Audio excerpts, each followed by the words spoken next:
Change starts with a decision. No more excuses. It don't have to make sense to nobody else but you and God.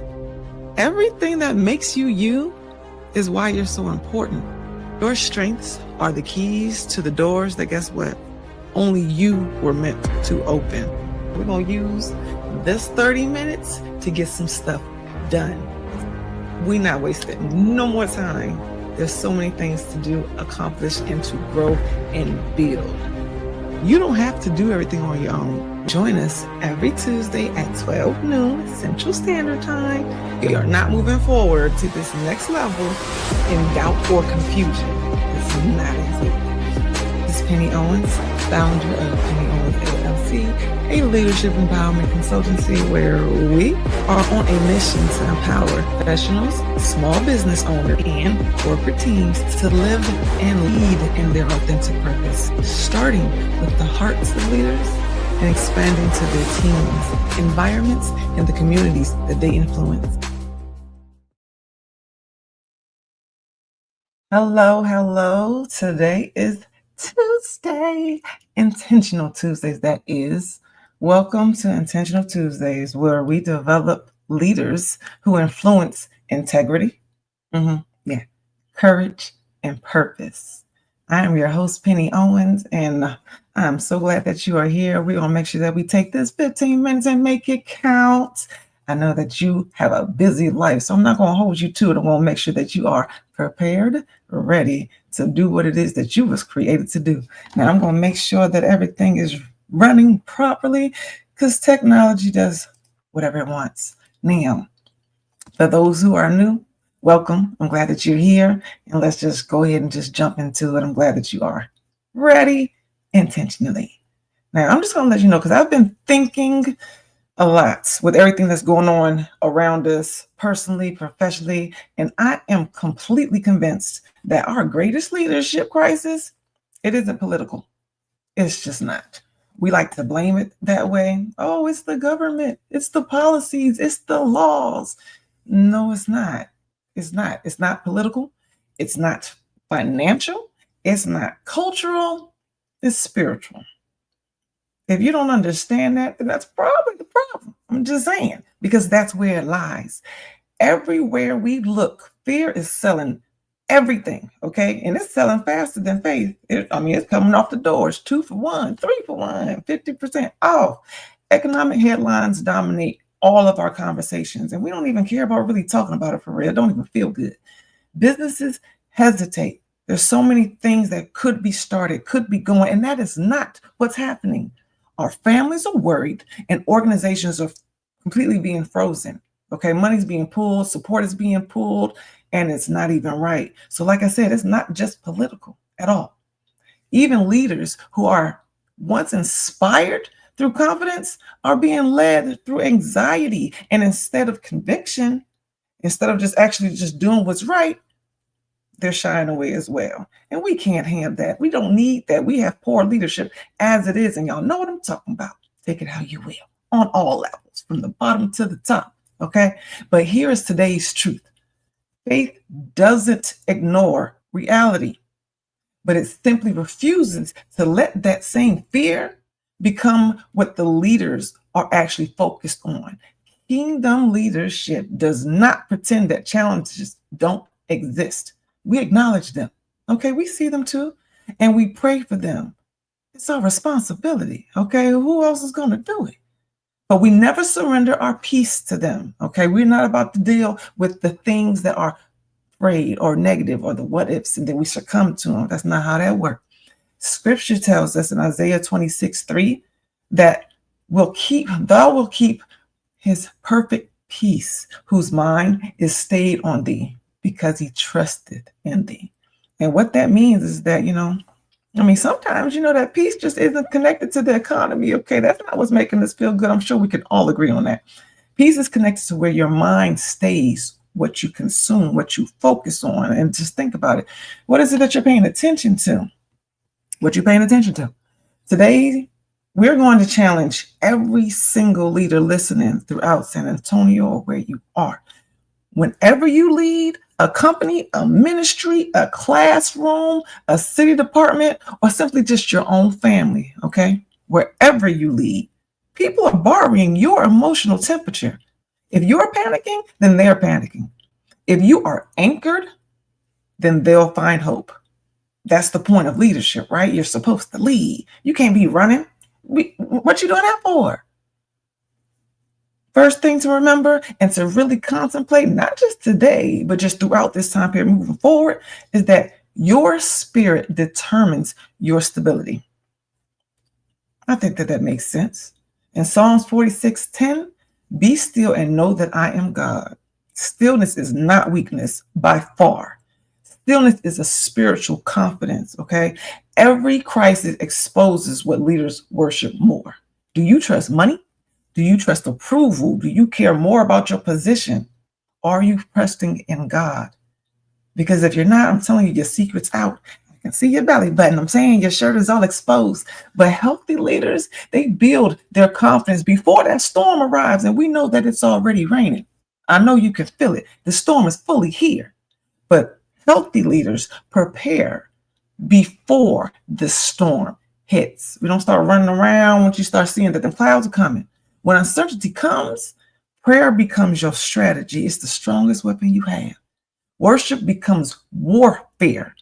Scriptures become direction. Okay, very clear ones I mind to tell you. All right, your spiritual life, it don't only exist on Sunday, because if your leadership only exists on Sunday, then it will collapse by Wednesday. And some of you guys are barely making it to Monday's lunch, if we just being honest. Now ask yourself, am I reacting or am I responding? Okay, have I prayed more than I've actually complained today, or scrolled? What is it that you're doing? Pay attention to what it is, because you have to be honest with yourself. The results that you're getting is because of what you're doing. Am I spending more time reading headlines over scripture? A lot of us are guilty about it. Don't even feel bad and don't spend time actually being guilty, because the truth is just the truth. It can all be fixed, but you have to acknowledge what it is that you're doing first. And ask yourself, what spirit am I bringing into every room? When people see you, do they, exhale? Are they like, oh, Lord, here they come? Are people excited when you come into the room, or are they kind of shying away from you? What are you bringing to the room, to the table, to the conversations? Let's hold ourselves accountable, because it might be you. I'm just saying. Now, some strategies that you can have to help this particular area spiritually. One, bring yourself really, truly to a place where you are relaxed and calm daily, okay? Begin every single morning, at least 20 minutes in prayer, because I'm sure there are some things that are on your mind, on your heart that you're worried about, but don't bring the worry into the rest of the day. Bring that in the beginning and let it go. Pray over it, give it to God, and let it go. Let Him fully have it. Don't carry it with you for the rest of the day. Read one chapter of Proverbs daily. That thing will get you right, okay? It will make you feel as if, oh, I didn't even know that was something I was supposed to be doing, or is that what that actually entails? You'll hold yourself accountable and those around you too, because this leadership that we're having and we're dealing with, we're not holding them accountable. And most of that is because we don't know the structure and how it's supposed to actually flow. We just so out here willy-nilly that we just kind of go along with it. Stop it. Just stop it.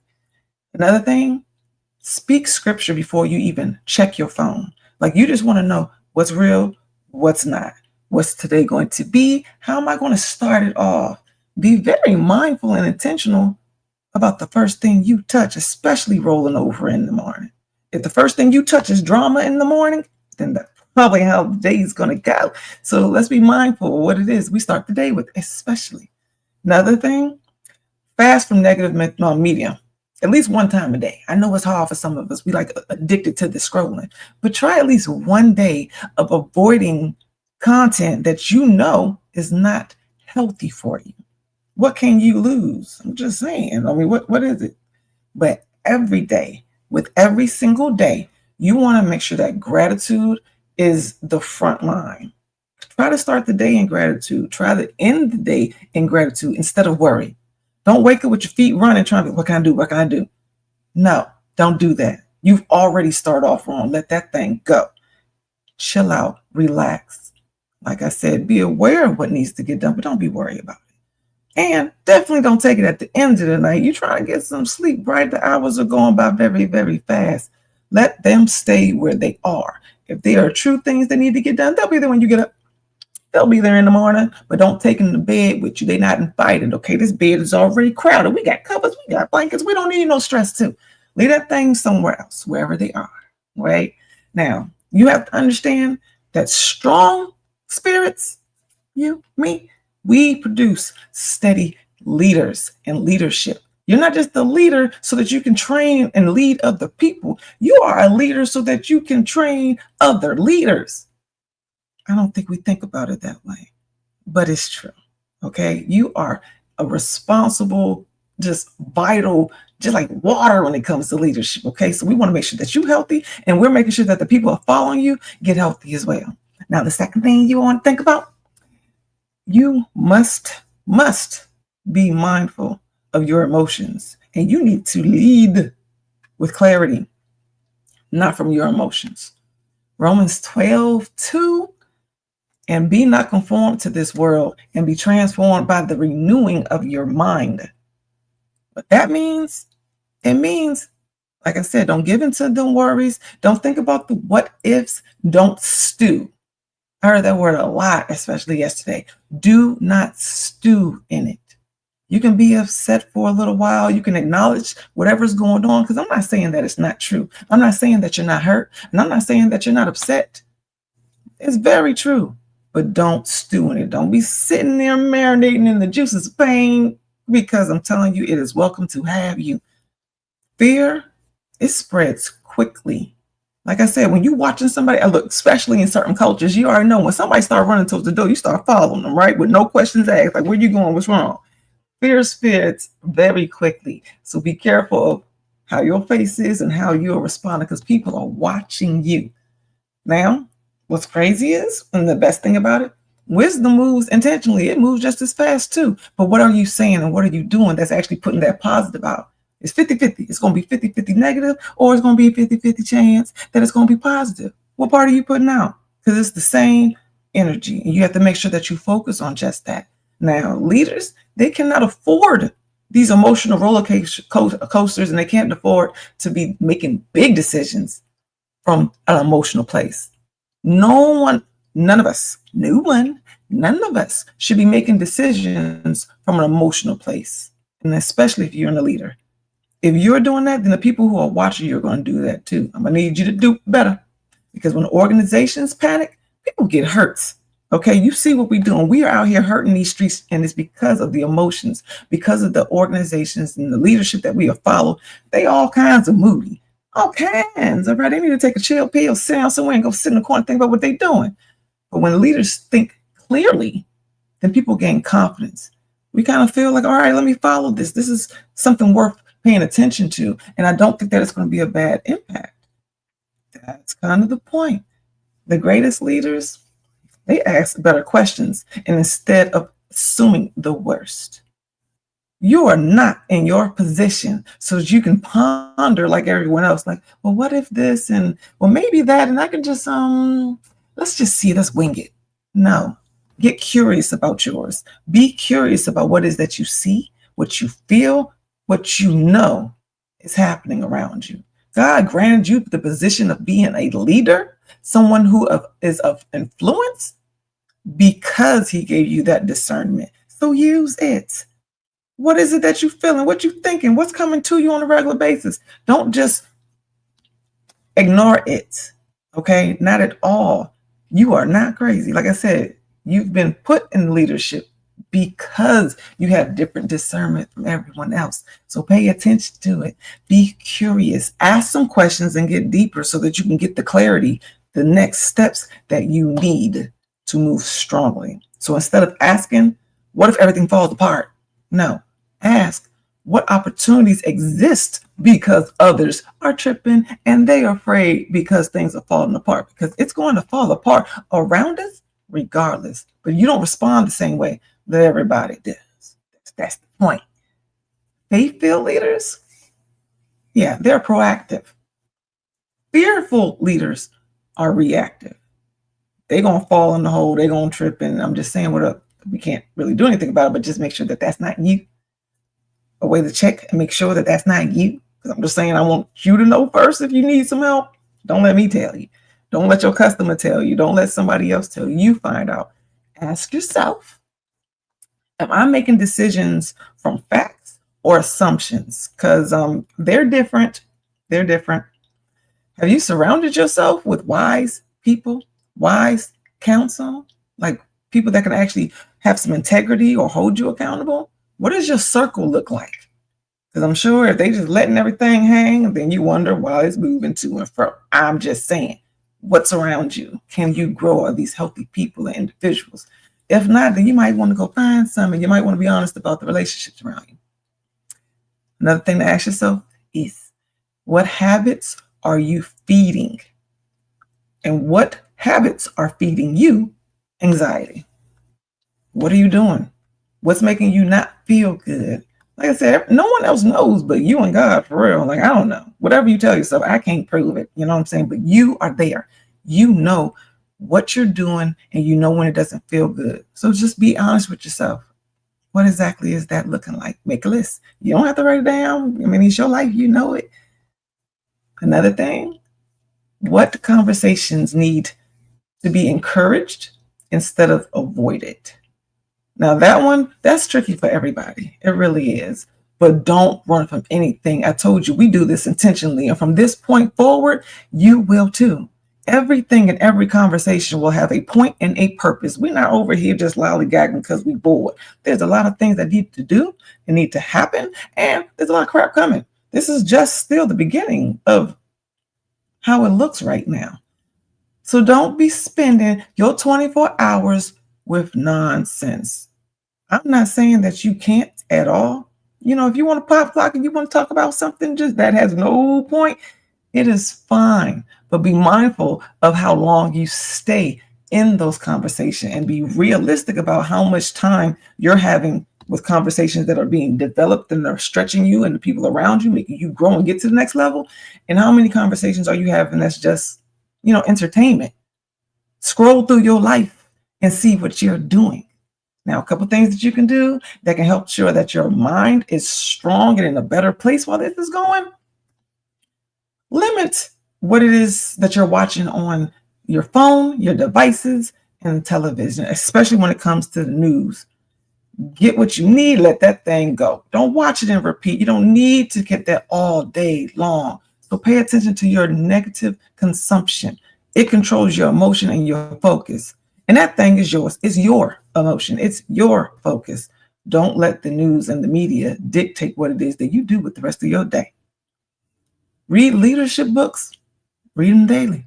Like if you're going to be, or scroll through them on your device. Read content that's going to encourage strong leadership.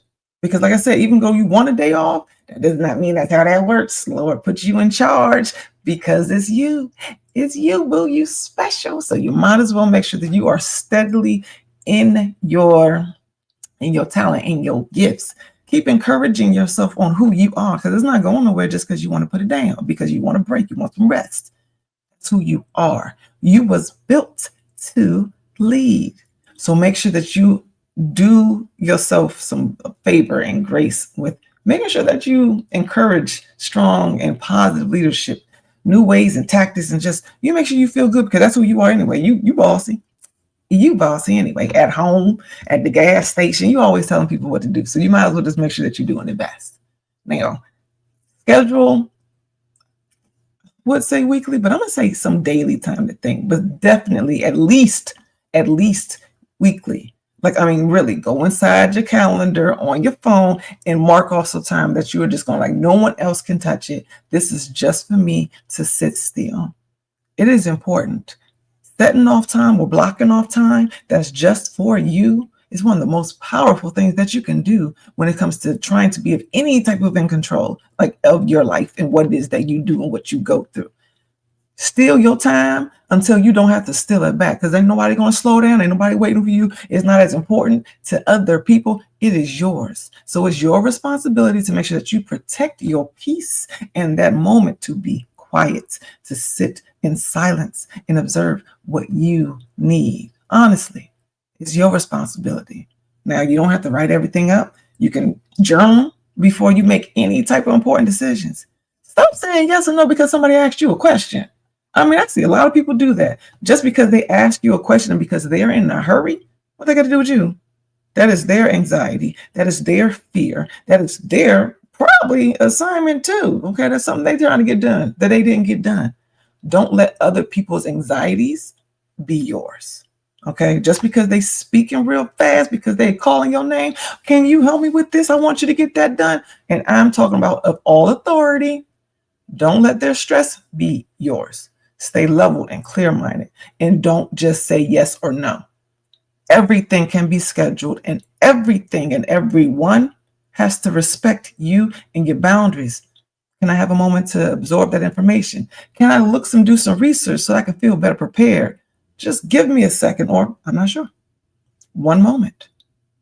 Make sure that the world, everyone in it, personally and professionally, accommodate you with your needs.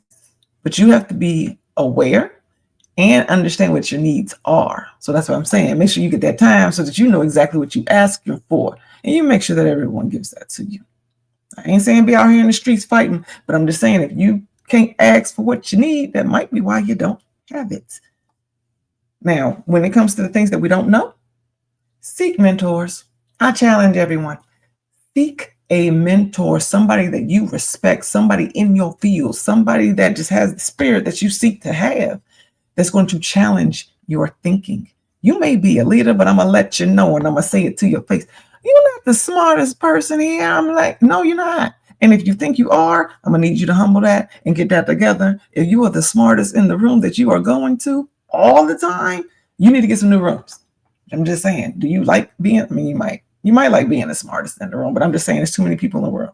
And if you're the smartest, please don't think that you know everything. So seek opportunities and people to continue to grow, to learn more, because there's a lot of things out here in these streets you're just good. It's good enough.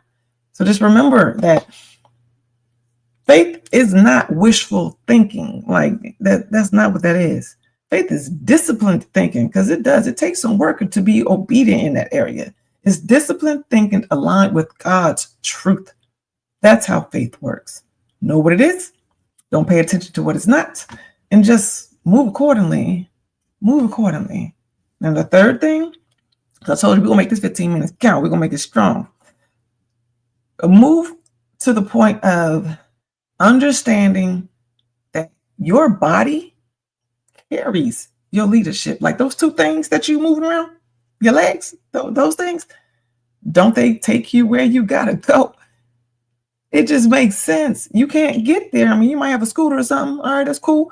But either way, your body is what carries your leadership. If you don't take care of yourself, then you can't be confused about why everything else is not moving. In 1 Corinthians 6:19, know ye not that your body is the temple of the Holy Spirit, which is in you.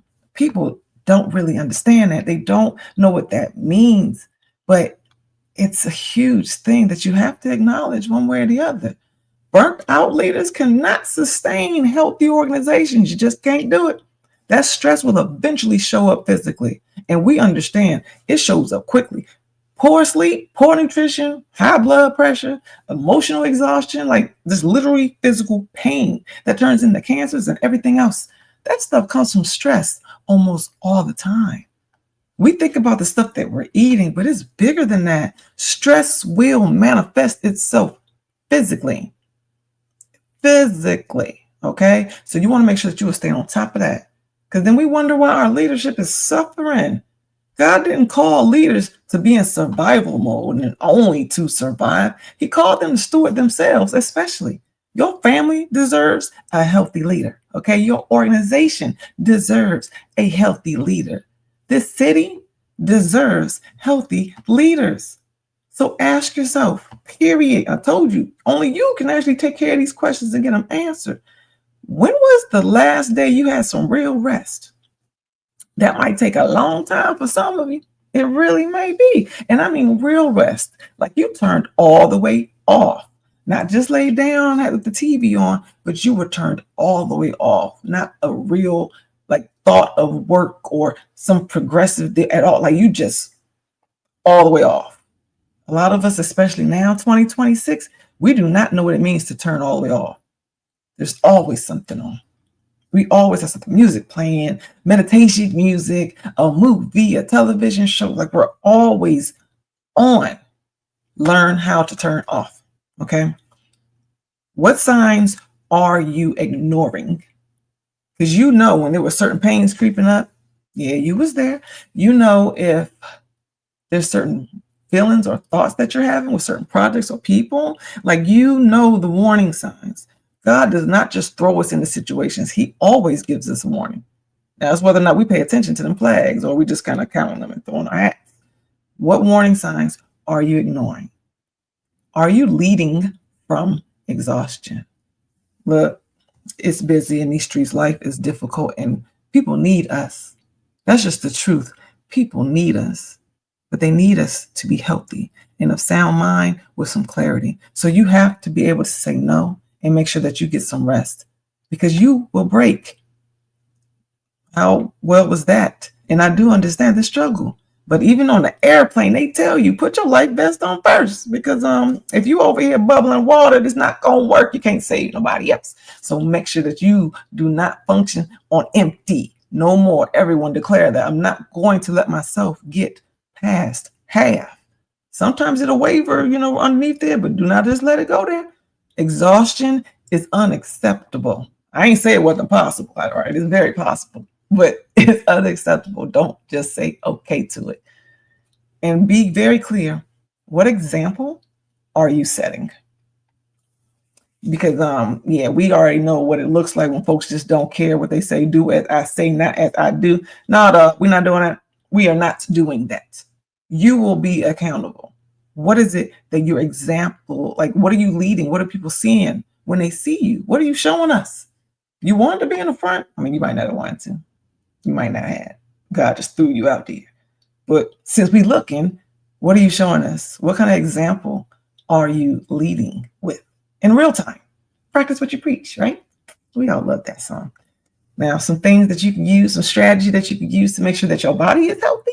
Because we're going to make sure we get that spirit. We're going to get that mind. We're going to get that body. So for your body, sleep 7 to 8 hours consistently. No less than 4. No less than 4. That time goes by very, very fast. And as busy and as stressful it is, especially as a leader, you are dealing with so many people, like so much energy on a regular basis all the time, whether you yapping, whether you are thinking, whether you are organizing. So you need a little bit more sleep. You know what I'm saying? Don't feel guilty about it, but you need some. You tired anyway. I'm just saying, you're tired anyway. That's just the truth of it. You know it. You want to walk? You want to exercise at least 30 minutes. Get up. Blood clots are real. Get up. Like, make yourself do some extra work. The world is trying to get us to sit still. We're going to grow extra necks. We can't think and stuff. We all going to die something crazy. We'll be blind and deaf and a few with everything else. Make sure you do your part to make sure your body is good so that you can keep doing what you're doing and that you can be the best you that you can be, because there's only one of you. There's no more replacements. There's no copies. There's no clones. So I want you to be healthy. Drink more water, and drink more water than caffeine. Please don't fall for the hype thinking that the Red Bulls and all the little energy drinks is what's happening. Are you trying to give yourself a heart attack? Like you just going to stay high on all of this and keep running through your life? That's what you want? Can we ask ourselves a real question? Is that what I want? Do I really want to be dependent on these drinks to keep going? I don't think so. Learn how to balance your body and your needs, all right? Do not follow the hype, the news, and nothing that they show on you on TV. Don't do it. And don't get addicted to the products that's one, taking your money, taking your time, taking your energy, and they're taking your sense. Because I done met a lot of you guys that's drinking these things on a regular basis. And I'm like, dude, what are you doing? Do you feel okay? Probably not. So just pay attention to what you need. Stay hydrated. It is important. Mix and match your water and your electrolytes, please. It's fundamental. You need both. You need both. Okay. But one of the biggest things that you need to do, Schedule, because like I said, we still in our time, right? We're going to make sure that it's ours and we keep it and we protect that peace. Schedule that Sabbath rest. Told you the day that you will turn all the way off. Schedule another day that's going to run errands, right? Or have family time. The day to rest, I'm giving you permission to not even answer to your name. Who you calling? I don't know who mommy is. What, Penny who? Who? Turn all the way off. Give permission to not answer the phone call. And guess what? You don't have to make an announcement about it. You don't have to tell everybody, the family and the kids, okay, well, Tuesday on the 3rd, I'm not going to be here. You can if you really want to. They're just going to fight it. But you schedule it for yourself. Go handle your business. Do nothing but rest and chill. And don't feel guilty about it, okay? Don't. You need it. Recharge your battery, because where else are you going to recharge at? You're steadily pouring for the cup. You need to recharge, so let the Lord do it. Sit still, put it on the calendar, protect that time. And then protect your family time the same way. And this can be fur babies, your regular babies, your spouse, your mate, your partner. Protect that family time, okay? The same way, with the same discipline, the same boundaries as you do a business meeting, all right? Because healthy leaders understand that creating a healthy culture, you start at home. God does everything decently and in order. And if your home life and personal life is chaotic, then of course it's going to bleed over. So you make sure that you protect that time too. Do not let your boss, and I don't care how smart they are, how powerful they are, how handsome they are, or beautiful she is. I don't care. You shouldn't either. Don't let anyone take you to a place and make you think that you're supposed to neglect your family. No. Your family is what's important, and that's what matters. And this is all your family, your chosen family, your bloodline, your children, your partner, your spouse, those fur babies. That's important to you, so you protect it and make sure that they don't take it, because they're going to get exactly what they need from you and not even care. If it's important to you, you schedule it, put it on the calendar, and you show up and you be present and you put that phone down and you enjoy that family time, that quality time, your friends, your children, like I said, your spouse, the fur babies, all of them. Go get it done. Because they just trying to work us to death until they tell us that we can't work no more. So that ain't it. That ain't it. So San Antonio, especially because I'm here, we don't need more leaders, right? We need healthier leaders. Leaders who refuse to panic, leaders who carry peace. When you see them, you know it. They carry that peace. And leaders who protect people instead of protecting their image. You're going to do what's right. Leaders who choose faith over fear. All right. This city is depending on people who can stand firm when everyone else is shaking. And I'm telling you, folks are shaking. People are scared. We need you to be strong. We need you to help hold us up, whether it's physically, mentally, spiritually. You need to be healthy, because there's a lot of people that's going down. They are afraid. So this week, the challenge for each one of you, the intentional challenge that I'm giving you, intentionally become the calmest person in the room. Sit still. When you enter a room, kind of check everybody out, see what's happening, and you make sure that you are not responding the same way. Be calm and be observant. Pay attention. For the next 7 days, pray before every major decision, okay? Replace one of your fearful statements, whatever it is. Because like I said, we're still human, so we are afraid of stuff. I mean, really, that's just a part of it. Whatever your fearful statement is, replace it with a faith-filled statement. Just kind of turn it into a declaration. Okay, this is something that I'm afraid of, but this is how I'm going to handle it moving forward. Just do it on purpose. And encourage 3 people who you know may be struggling, because I know we're surrounded by it. This new truth of fear and instability, there's a lot of people that's around us that's struggling, that are very afraid of what's going on. So make sure you be there for them, okay? Pick at least 3, because we're surrounded, but at least 3, just 3. Remove one of the unnecessary sources of anxiety from your daily routine. Like I said, you know what don't feel good. Remove one of them. Let's just see what happens? How do you feel when you intentionally stop doing it or move it out the way? Make one courageous leadership decision, okay? Make one that challenge yourself and stretch yourself in your leadership. What is it that you've been avoiding, and like this may really change the game? Like this is something that may even hurt in a sense, but I got to make the decision. Make the decision. You got this. You can handle it. All right. And then I'm telling you, you will notice how your peace influences everyone around you, at home and in the office and in your community. It is important, and we need you there. So I want everyone to say this with me, okay? Because we're going to start doing this with we're going to make this. We're going to do it on purpose, intentionally, which is the point why you're here. So say this with me. I will not allow fear to lead my decisions. God has not given me a spirit of fear, but of power, love, and a sound mind. I will lead with wisdom. I will steward my spirit. I will renew my mind. I will strengthen my body. My leadership will become a refuge for others. My influence will build hope. I choose faith over fear.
Something always happening, but like I said, it takes more than that. We're going to keep going, but like I said, we're going to end this with a prayer so that you can take it with you. Yeah, the enemy tried it, but we're going to make sure that you have it. So, Father, thank you for reminding us that our confidence is never found in the economy, but in you. Strengthen every leader listening today. Give them discernment when others are panicking. Give them courage when others retreat. And give them wisdom beyond experience. Protect their minds from fear, from their spirits, protect their spirits from discouragement, and protect their bodies from exhaustion. Raise up leaders throughout San Antonio who represent your character, your humility, excellence, compassion, and unwavering faith. May our leadership become a testimony that your peace is greater than any economic uncertainty. In Jesus' name, amen. Thank you for intentionally joining me today. Rewatch, share, come back next week, because we are doing this regularly, and we are going to make sure that we intentionally stay healthy, stay strong, and in alignment. So I appreciate you being here today. Thank you. And you have a good rest of your day, your week. Have a good one. Bye.